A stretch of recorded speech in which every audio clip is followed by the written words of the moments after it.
কোনো সিকিউরিটি লাগবে না, শুধু আমাদেরকে যদি কেউ গুলি করে মেরে ফেলে তাকে যেন ধরে বিচার করা হয়। খুনিরা যখন গুলি চালিয়ে মিশন শেষ করেছে তখন তাদের নিরাপদে বর্ডার পার করে দেওয়ার দায়িত্ব ছিল এই মাফিয়ার লোকদের কাঁধে।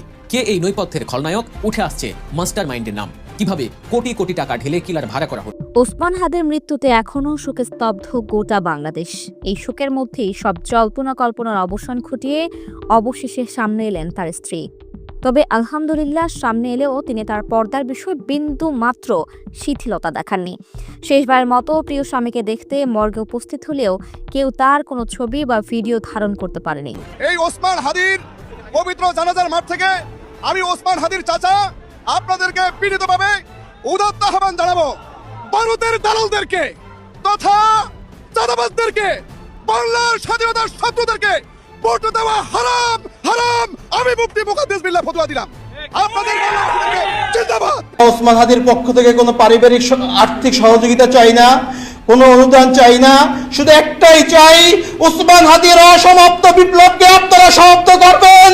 সাংবাদিক ও অনলাইন অ্যাক্টিভিস্ট ইলিয়াস হোসেনের ফেসবুক পেজ সরিয়ে দিয়েছে সামাজিক যোগাযোগ মাধ্যম ফেসবুকের মূল প্রতিষ্ঠান মেটা। 19 ডিসেম্বর শুক্রবার রাত থেকে তার প্রায় 22 লাখ অনুসারীর ভেরিফাইড ফেসবুক পেজটি আর খুঁজে পাওয়া যাচ্ছে না। প্রিয় ওসমান হাদি, আমরা তোমাকে বিদায় দিতে আসিনি, আমরা তোমার কাছে ওয়াদা করতে এসেছি।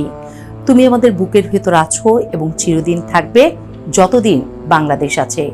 প্রিয় দর্শক, বর্তমান বাংলাদেশে যে চলমান ঘটনাবলী ঘটছে তারই উপর বিশ্লেষণ করে বা তারই আলোকে আপনাদের মাঝে অতি গুরুত্বপূর্ণ কিছু ভিডিও ফুটেজ নিয়ে হাজির হয়েছি। এমনকি দর্শক, আমি আশা করছি ভিডিওর শুরুটা দেখেই বুঝতে পেরেছেন আজকের নিউজটি কতটা গুরুত্বপূর্ণ হতে চলেছে। প্রিয় দর্শক, তাই আমি বলবো যারা ভিডিওটি অন করেছেন তারা ভিডিওটি না টেনে সম্পূর্ণ মনোযোগ সহকারে দেখবেন, তাহলে এই ভিডিওর মূল রহস্য বা আসল ঘটনাগুলো জানতে বা বুঝতে পারবেন। তো প্রিয় দর্শক, আমি আর বেশি কথা বাড়াতে চাই না, চলুন দেখে আসি সেই আজকের কাঙ্ক্ষিত ভিডিওগুলো। তবে তার আগে বলি, যারা এখন এই চ্যানেলটি সাবস্ক্রাইব করেননি তারা সাবস্ক্রাইব করে পাশে থাকা বেল আইকনটি বাজিয়ে দিবেন, আর যারা ইতিমধ্যে চ্যানেলটি সাবস্ক্রাইব করে রেখেছেন তাদেরকে অসংখ্য ধন্যবাদ। তো চলুন দর্শক, আমরা একটা লাইক দিয়ে ধারাবাহিকভাবে ভিডিওর সকল বিস্তারিত আলোচনা দেখে আসি। ওসমান হাদির মৃত্যুতে এখনও শোকে স্তব্ধ গোটা বাংলাদেশ। এই শোকের মধ্যেই সব জল্পনা কল্পনার অবসান ঘটিয়ে অবশেষে সামনে এলেন তার স্ত্রী। তবে আলহামদুলিল্লাহ, সামনে এলেও তিনি তার পর্দার বিষয়ে বিন্দু মাত্র শিথিলতা দেখাননি। শেষবারের মতো প্রিয় স্বামীকে দেখতে মর্গে উপস্থিত হলেও কেউ তার কোনো ছবি বা ভিডিও ধারণ করতে পারেনি। মর্গে প্রবেশের সময়ই তার সামনে বিশেষ পর্দার ব্যবস্থা করা হয়। বোরকা, হিজাব, হাত পা মোজা সবকিছুর পাশাপাশি এমন সতর্ক ব্যবস্থা নেওয়া হয়েছিল যেন কেউ তার ছায়াটুকু দেখতে না পান। পরিবারের নির্দেশনায় এই পরিবেশ নিশ্চিত করতে হাসপাতালের স্টাফরাও সক্রিয়ভাবে সহায়তা করেন। গাড়ি থেকে নামার আগেই সব গণমাধ্যম কর্মীকে ক্যামেরা বন্ধ রাখতে বলা হয়।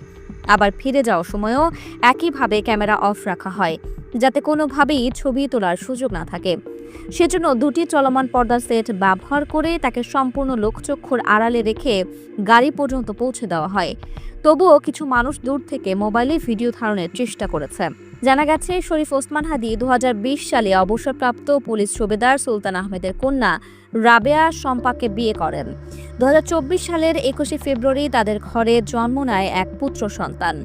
হাদির ব্যাপক পরিচিতি থাকা সত্ত্বেও তার স্ত্রীকে কখনো প্রকাশ্যে দেখা যায়নি বা পরিবারের বাইরে কেউ তাকে চেনে না। এতেই বোঝা যায় তিনি কতটা ধার্মিক ও পর্দানশীল নারী। মৃত্যুর সঙ্গে পাঞ্জা লড়া স্বামীর পাশে তার স্ত্রীকে কোথাও দেখা না যাওয়ায় অনেকে প্রশ্ন তুলেছিলেন কেন তিনি ক্যামেরার সামনে আসছেন না। পরে জানা যায় তিনি এমন একজন নারী যিনি কোনো পরিস্থিতিতেই পর্দা ভাঙতে রাজি নন। জীবনের সবচেয়ে প্রিয় মানুষকে হারিয়ে তিনি গভীর শোকে আচ্ছন্ন, তবুও নিজের বিশ্বাস ও পর্দার বিষয়ে এক চুলও আপোষ করেননি। এ কারণেই তার এই দৃঢ়তা ও ধর্মীয় অনুশাসনের প্রশংসা আজ চারদিকে। দেখেন, হাদি কিন্তু কোনো দলের ছিল না, স্বতন্ত্র দাঁড়াইছিল। আর ইনকলাব মঞ্চটা কিন্তু কোনো রাজনৈতিক দল না, এটা উনি আগেই জানাইছে।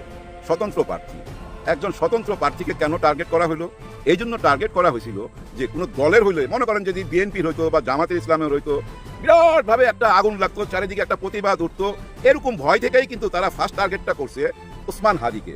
ওসমান হাদিকে মাইরা দিলে ও স্বতন্ত্র পার্টি, ওর জন্য কেউ বেশি কান্নাকাটি করবে না, চিল্লাচিল্লি করবে না, যে যেমন ভাবে নিজের কাজ চালায় যাবে, কিন্তু একটা ভয় ঢুকাই দিতে চাইছিল যে হাদিকে মাইরা তারা ভয় ঢুকাই দিল যে অন্যরা যেন নির্বাচনে না যায়। যে ভয়ে দেখেন নারায়ণগঞ্জ থেকে একজন নির্বাচন থেকে সইরে আসছে, এই ভয় থেকেই কিন্তু সইরে আসছে যদ্দূর আমার মনে হয়।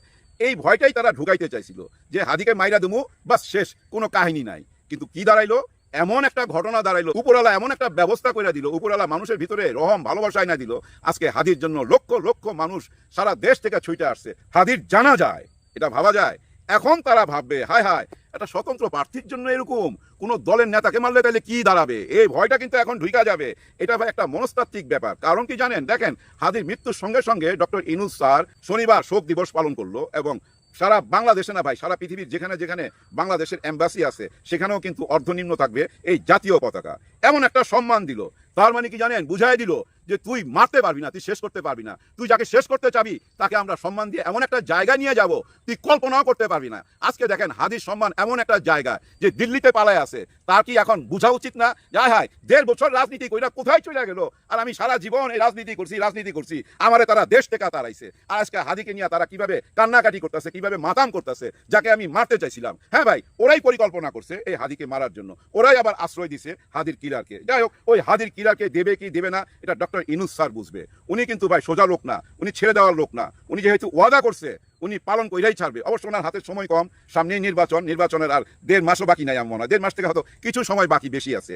যাই হোক, নির্বাচন হবে, নির্বাচনের টাইমেই নির্বাচনে আমরা জবাব দিব আমরা কেমন বাংলাদেশ চাই। কিন্তু দেখেন ডক্টর ইউনূস স্যার মনস্তাত্ত্বিকভাবে যেভাবে সবাইকে জানাই দিল, বুঝাই দিল, কাদেরকে, শত্রু পক্ষকে, যে তোমরা একটা হাদিকে মারবা, হাজার হাজার হাদি পিছন থেকে দাঁড়ায়া যাবে। এই যে সম্মানটা পাইলো ভাই, এই সম্মানটার কারণে আজকে ইয়াং জেনারেশনের মনের মধ্যে কি আসবে যে আরে ভাই সারা জীবন বাইচা না থাকা 1.5 বছর বাঘের মতো বাঁচুম, বাঘের মতো বাঁচতে চাই, এবং জীবন দিলে বাংলাদেশের জন্য জীবন দেবো। আর এই জীবন দিলে ভাই কি সম্মানটা পাওয়া যায় সেটা তো আজকে আমরা চোখের সামনেই দেখলাম।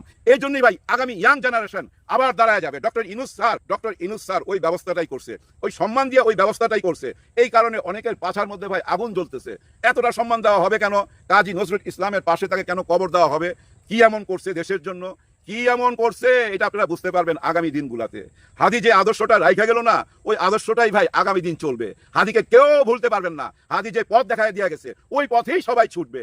আর আপনারা যারা মনে করতেন একজন হাদিকে মেরে ফেললে এই দেশের সমস্ত হাদিরা, ইয়াং জেনারেশন ভয় পায়া চুপ হয়ে যাবে, না, এখন আর চুপ হবে না। দেখেন না, সবাই কণ্ঠে একইভাবে গর্জায় উঠে নারে তাকবীর, আল্লাহু আকবার। হ্যাঁ, এই স্লোগানটা নিয়েও অনেকের পাছার মধ্যে আগুন জ্বলতেছে। এই স্লোগান কেন? এরা কারা? এরা কি সেই মেটিকুলাস ডিজাইনের মধ্যে দিয়ে আসছে? এরা কি আগামীতে ক্ষমতা নিয়ে যাবে?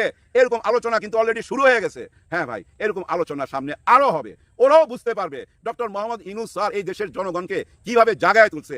ডক্টর মোহাম্মদ ইউনূস স্যার একটা কাজ করছে ভাই, অনেক সমালোচনা আছে, অনেক কিছু পারে নাই, কেন করতে পারে নাই এটা আপনারা ভালো জানেন। কেউ তো ভাই সহযোগিতা করে নাই, কিন্তু তারপরও ভাই উনি এই দেশকে যে ভালোবাসে, এবং এই দেশের ভালোবাসা ইয়াং জেনারেশনের মনের মধ্যে একেবারে ভাই গাইথা দিয়া গেল।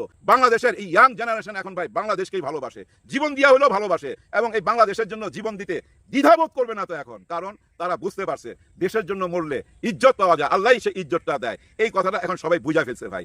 দেখেন ভাই ব্রাদার, আমরা অনেক বিপদের মধ্যে দিয়ে যাচ্ছি, অনেক রকম ষড়যন্ত্র হচ্ছে। ডক্টর ইউনূস স্যারকে কেউ সহযোগিতা করে নাই। যাই হোক, আর 2 মাস 2.5 মাস আছে, না 2 মাস কোথায়, আমার মনে হয় আর 2.25 মাস আছে নির্বাচনের। এই নির্বাচনের মধ্যে দিয়েই ভাই একটা নতুন বাংলাদেশ আসবে। হ্যাঁ ভাই, নতুন বাংলাদেশ আসবে। আজকাল যা কিছু দেখতে পাচ্ছেন, এই ক্ষোভগুলা কেন জানেন? এর পিছনে কারণ আছে। এই যে 32 নম্বর যায় বারবার ভাঙে, আমি বুঝি না এই 32 নম্বর রাইখা দেওয়া দরকার কি? এটা তো ভাঙ্গা আবার নতুন করে গড়তে হবে। এটা যদি ভাঙ্গা দিয়া হতো, মানে সরকার যদি ভাঙ্গা দিত, তাহলে ভাই কোনো ইস্যু পাইলে ওইখানে দৌড়াইতো না। এখন যেটুকু রয়ে গেছে না, দেখবেন আবার আগামীতে কোনো একটা ইস্যু নিয়ে ওইখানে যাবে। যাতে ওইটা যদি সমান করে দিত, মাটিতে সমান করে দিত, তাহলে আর যাওয়ার কোনো রাস্তা থাকতো না। এই জন্য এই কথাটা বললাম। হ্যাঁ, ওটা একটা ইস্যু রাইখা দিচ্ছে, আবার দেখবেন ভবিষ্যতে ওইদিকে ছুটবে। দেখেন ভাই ব্রাদার, এই যে আগুন দিল, পোড়াইলো, এবং এই যে হাদির মৃত্যুকে নিয়ে যেসব ঘটনা ঘটলো, এগুলা কেন ঘটলো এর একটু ব্যাখ্যা আমি দিতে চেষ্টা করি আপনাদেরকে, আপনি একটু বোঝার চেষ্টা করেন। এই যে শেখ হাসিনা যা কিছু করতেছে গত 1.5 বছর, এবং তার সাঙ্গপাঙ্গরা যা কিছু করতেছে, লাস্ট কাজ হলো তাদের হাদির বুকে, মানে মাথার মধ্যে গুলি করা। এই সমস্ত অপকর্মের তো আমরা জবাব দিতে পারতেছিলাম না। ভারতের কাছে বারবার তাদের কাছে বিচার দিতেছিলাম, কোনো ফলাফল পাচ্ছি না, তো কোনো কিছুই পাচ্ছি না। তার মানে কি? এমন কিছু ঘটাইতে হবে যে তুই একটা গুলি করবি, একজনকে মারবি, সমস্ত কিছু তোর তছনছ করে দেবো। দেখেন আজকে তাই হয়েছে, একজন হাদিকে মারাইছে ওরা, কিন্তু ওরা তো ভাই আরাম আয়েসে জীবন যাপন করতেছে। এখানে যে আওয়ামী লীগের কর্মীরা আছে তারা বিপদে পড়ছে, আজকে তাদের ঘরে হামলা হচ্ছে। চারিদিকে হামলা হওয়ার পিছনে কারণই একটা, এই হামলা কইরা বুঝাই দিতেছে যে তোরা একটা মারবি, এরকম হামলা আমরাও করতে থাকুম, তোরা একটা হামলা করবি, আমরা 1000টা হামলা করুম। তার মানে কি জানেন, এটাই একমাত্র উপায়, এছাড়া কোনো উপায় নাই। সুশীল হইয়া লাভ নাই তো, আপনি সুশীল হইয়া বসে থাকবেন, আপনার মাইরা দিয়া চলে যাবে তো। ইদানিং দেখতেছি অনেক সুশীলগিরি করতেছে, অনেক রকম কথা বলতেছে, পোড়া ইটের জন্য কান্নাকাটি করতেছে। তারা ভুলে গেছে তাদেরকে কিভাবে কলঙ্ক দিত, হেডলাইন করতো। হ্যাঁ ভাই, এই বড় দলের হেডলাইনগুলো দেখেন, ওই আমলে ওই পত্রিকার হেডলাইনগুলো। প্রিয় দর্শক, আমি আশা করছি ভিডিওটি সম্পূর্ণ মনোযোগ সহকারে দেখেছেন। সেই সাথে ভিডিও সম্পর্কিত কোনো তথ্য বা মতামত থাকলে কমেন্ট বক্সে জানিয়ে যাবেন। আজকের মতন এখানে শেষ করছি, ফিরে আসছি আগামী দিনে নতুন একটি টপিকস নিয়ে। সে পর্যন্ত সবাই ভালো থাকবেন, আল্লাহ হাফেজ।